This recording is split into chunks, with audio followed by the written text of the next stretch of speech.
Hi everyone, back again, and today I'm working on a standard size card, and I'm using Bashful Blue cardstock as my card base and the Serene Snowflakes stamp set from Stampin Up. This is in the new winter mini catalog. I'm going to go ahead and stamp a background for this card first, and I'm using some Bashful Blue ink, and I'm just using one of the medium-sized snowflakes to stamp on the background here. So I'm just going to go ahead and quickly do that. And then I'm going to go ahead and take a smaller stamp, which actually has 3 tiny snowflakes on one stamp here. And I'm going to use this new product called Shimmer Paint. It's also in the mini catalog. This is the white, the frost white shimmer paint. It's translucent and it's absolutely gorgeous. It's perfect for any holiday card or winter card you might be working on. There are a lot of other YouTubers out there who have made cards using or other products using this this paint. It's wonderful and I highly recommend it. I'm just using a sponge brush because I just couldn't.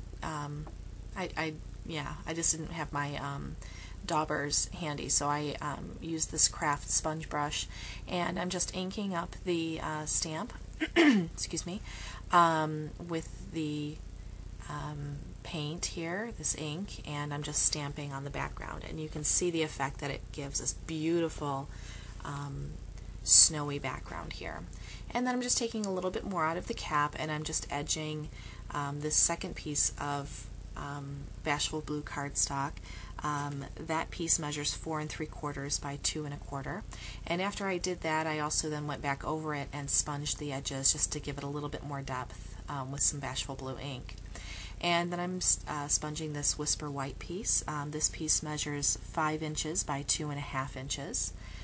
And once I finish that, I'm going to go ahead, and I had tape stuck to it already. Wasn't paying attention, didn't think it through. And just mount it onto the white piece there. Get it all lined up. It gives me about 1/8 of an inch border all the way around after I cut those pieces down. And just because of that shimmer paint, I wasn't sure if it was still wet and didn't want to smear it, so I rubbed it through on the back, just so that if anything transferred, to transfer onto the grid paper there. This is a piece of vellum with a quote from Longfellow. It says, "Silent, soft, and slow descends the snow."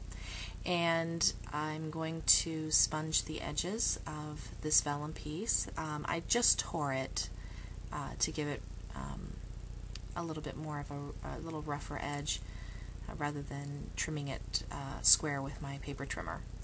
And now I'm taking that same trio stamp and I'm creating a background for that that mounted piece, and I turned it a lot to try to make it as random as I could.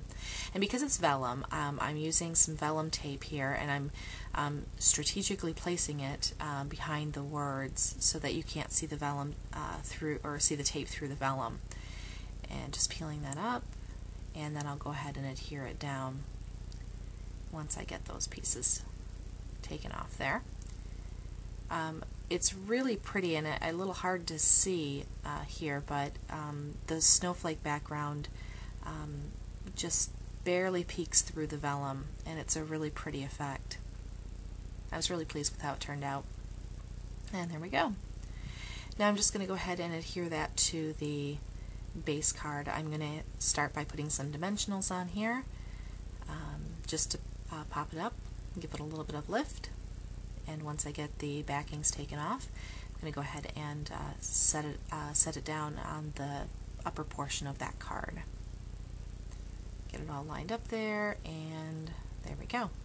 And now I'm taking this white satin ribbon. Again, this is also from Stampin Up, and is so pretty, really soft and really silky. It's a beautiful ribbon. Just trimming a piece there. And I'm just going to tie it around toward the bottom of the card there. I'm keeping it pretty simple. I'm not adding a lot of embellishments or layers to this card. I'm letting the snowflakes really tell the story. Just tied it off into a bow there, trim the edges, And then I'm just, sorry it's a little off camera there, but I'm just trying to, there we go, I realized I was off camera. I'm tucking it a little bit underneath the piece there, under that popped up piece, and then figuring out where I want the bow, making sure that my ends are all straight and pretty. And there you go. Anyway, hope you like the card. See you later.